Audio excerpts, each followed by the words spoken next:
is Meta and UFC's new partnership. They have announced a partnership that will enhance fan engagement using AI and VR. Right now, they have partnered up with Meta's AI to integrate those technologies into their UFC events. So Meta's branding will feature the UFC's Octagon during events, and they will start doing a lot more things. I just think it's going to be pretty intense. I mean, having it, because I remember you mentioned to me about like how the NBA did something kind of similar to this years back, right? Where you can kind of sit on the sideline and kind of see that from the court floor or something like that. No, you're right. So I think, I mean, if we go back to that, right, the NBA was, I wouldn't say ahead of their time, but they were kind of right on cue when back in 2017-18, the AR, VR headset ramping up, right? So back in, I Talking think about HoloLens, 2017, Magic Leap, like all of them. yeah, Everybody was pushing all exactly. those things. Yeah. And one of the experiences with the NBA TV app was if you had a VR headset, you could experience the game live or previously recorded from a courtside view. So if we bring this back, that kind of whole philosophy back to this Meta and UFC partnership, right? Yeah. They're really adding a lot in to change the aspect of the sport, right? Yeah. Meta is creating new ways and innovations to rank fighters, right? A new ranking system using AI and some of the tools they have, right? I mean, stuff like this to figure out, hey, how can we rank these fighters based on this new system, right? How can we use our AI glasses to get you to incorporate all of those things into these events, right? If I have AI glasses and I'm watching the fight, maybe it might tell me a little more info about the fighter and maybe the strikes that are happening, right? Yeah, I think it's interesting because, like it says, Meta's technology platform services, the products included Meta Glasses, Meta Quest, but also the traditional platforms like Facebook, Instagram, WhatsApp, and Threads, basically. So I guess more people will also be able to view it. So I guess just the live streaming, but what gets interesting to me is the Meta Glasses and Meta Quest when it comes into the VR aspect of it, like really being that close to the action to kind of see things from different angles. That'll be super interesting to see. So not only is viewership changing in this aspect, but also the viewing arenas that change how you watch sports, right? Essentially, the Sphere is this big digital sphere thing where you can go in and see a huge screen.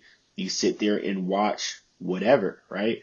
It's insane reality getting to see that type of experience from a really curved level because you get really, really close, right? You have premium seating.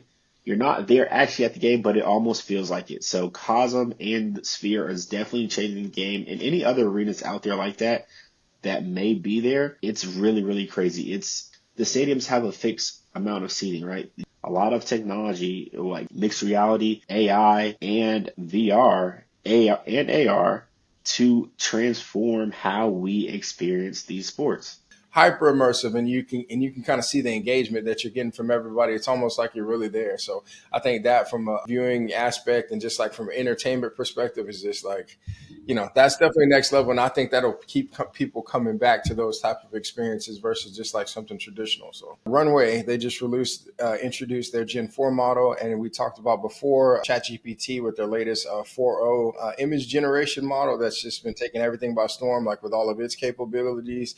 Runway, they've been cooking for a long time in the image to video and video to video, just like everything with AI video generation and editing tools and everything like that. So they're more so deeply ingrained in like the Hollywood aspect and the Gen 4 model is super solid. I've already had a chance to play around with it. And right now what they've released is like a image to video. So basically you can prompt an image and you can definitely use ChatGPT's 4.0 or whatever image generator that you prefer. And even actual images, you run them through the model and it will turn them live. And as you can see here with some of the examples that they have, it's very creative. You can prompt it. It has really good prompt adherence. So, like whatever you're prompting in there, it knows exactly what you're talking about contextually and puts that into what you're trying to kind of showcase. There's going to be a full feature film out made completely by AI. If AI is taking care of 80% of this, that's a lot of jobs that's getting taken off, right? To me, it's going to save a lot of people a lot of time. Like if you work with it, yes, it can. But at the same time, like I said, these are shorts, right? How many people did it take to create this one short film using just all completely Gen 4 AI versus if you think about a short film that you need an animator. I'm sure you still need these people, but it's like it's okay. Let's say your film roster is 50 people versus regularly 50 people, just for example, versus now this short film made completely with Gen 4 AI. Look, they shrunk this down. Now it's 30 people. That's 20 families that's not eating off this film. You know what I'm saying? Let's say I want to make my own movies, make my own shorts, but I don't have all the necessarily tools, right, and things at Yeah. my Or fingertips. the But if money, I the can get a funds to hold do all that. Yeah. of Yeah. this, right, man, I could really start making things happen, right? And it's really, really cool, right? I think this is completely transformational for the media industry. These short feature films, like regardless of how good they are, it was created, right? They were done and completed. Cool. And I think it's just a start. Like for all my creators out there, for my writers, for all my creative video content people, check this stuff out. Absolutely. And of course, we'll link this runway below. Also, we'll add in some links for Cosm and the Sphere if you guys want to go and experience that for yourselves. If you're in those areas or if you're just taking a trip, you want to go see what it's like. Yeah. Please let us know. If you go before we do, you have to tell us what your experience was like. Hopefully, we can get there soon. I'm really trying to get to Dallas. I got family out there to go see, I'll Cosm, meet you check there. out. I will meet you Right. there, man. Well, Where we'll we meet going? you We there. going? Look, Yeah. like I said, they're showing both games for the Final Four.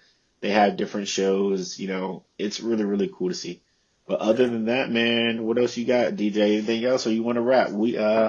No, man, I I think think this is we've pretty covered a cool. lot today. Definitely leave comments of anything else that you want us to cover or delve deeper into. Today was a lot, but we try to give you the TLDR, even though I think we were just excited about the technology as well. Deuce and I, you guys all know that we're futurists ourselves and we love technology and kind of talking about all the aspects of it. I don't know what has been coined yet. Is it sport tech? Because, there's fintech, there's insure tech, there's I don't uh, know. That's all sport these other, tech. I wonder if sport has like their kind of thing. So I'm gonna say, maybe sport tech, but I'm really excited about that. Or maybe they can, because health tech is also a thing, like the Apple Watches and all. That's already I been a mean, thing, right? sport But tech. sports, yeah, just Sport AI. ponder on that. Ponder on You know what I'm that. Just saying? drop some ideas for us. What you guys think that it is? But I'm excited about What that should for we the art call of the it? entertainment. Yeah, yeah. And otherwise, you guys, as always, like, comment, subscribe, and share, and we'll catch you on the next one. Peace.